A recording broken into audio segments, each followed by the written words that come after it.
complex fucked up stuff.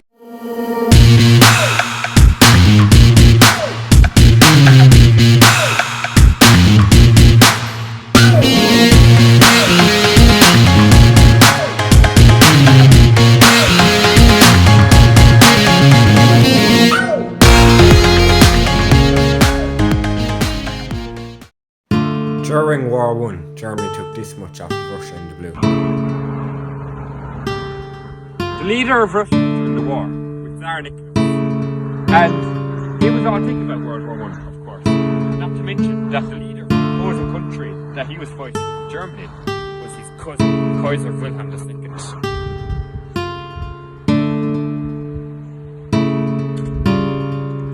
He renamed the capital city of Russia from then Petersburg to Petrograd to make it sound less German. During this time in Petrograd, there was this homeless wizard man making quite the name for himself.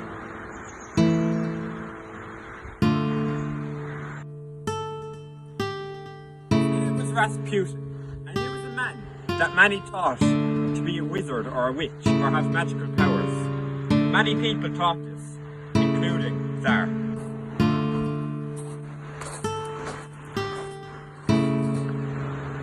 Oh, hello.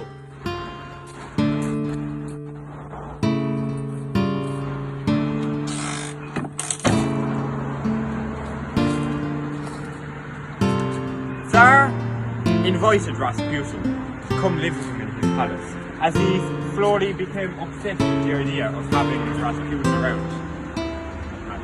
During this time, a certain man called Vladimir John Lenin wanted to start a revolution. Lenin was pissed off about the way the country and the war was being run.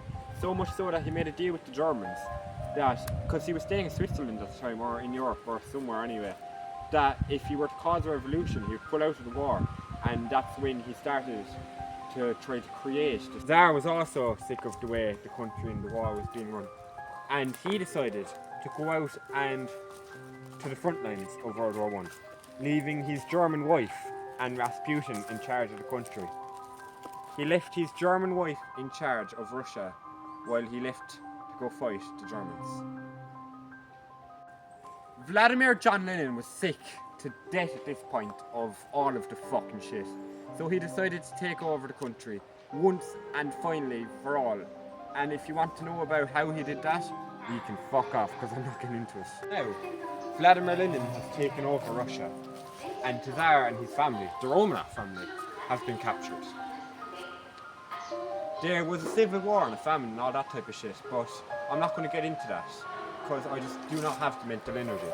But long story short, Russia used to be Russia in World War I. Then Vladimir Lenin came and took it over and turned it into the Soviet Union and captured the former king, Tsar Nicholas, and his family. This family was the Romanovs, and now they're captured in Russia, or as I should say, the Soviet Union or USSR. Centuries of Romanov rule in Russia has just come to an end. You ready? Yeah. Russia, now the Soviet Union, is a dictatorship. Lenin now runs the country with an iron fist. After the death of the Tsar and his family, things only went downhill for Russia. Because nowadays, when you think of the Soviet Union or communism in general, you think of the Cold War, you think of McDonald's being taken out of Russia and all that bullshit. But back then, it was seen as a beacon of hope for the Russian people. But that would be short-lived, unfortunately, as Lenin had a couple of strokes and then he passed away. Just before he died, he asked one of his advisors, make sure to tell the people that's in charge of giving people jobs not to let Joseph Stalin become the next leader of the country. Unfortunately, the person in charge of giving people jobs was Joseph Stalin.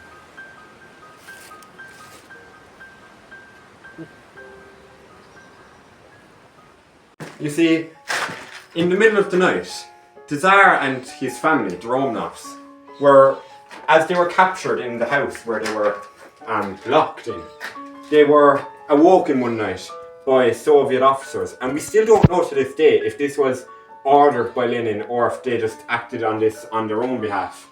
But they were brought down into the basement and they were lined up against the wall and they were executed.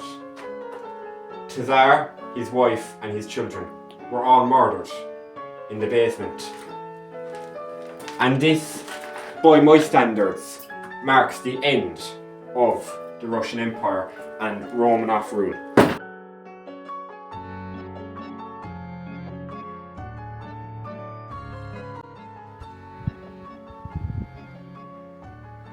It also marks the end of the season 1 of my history show.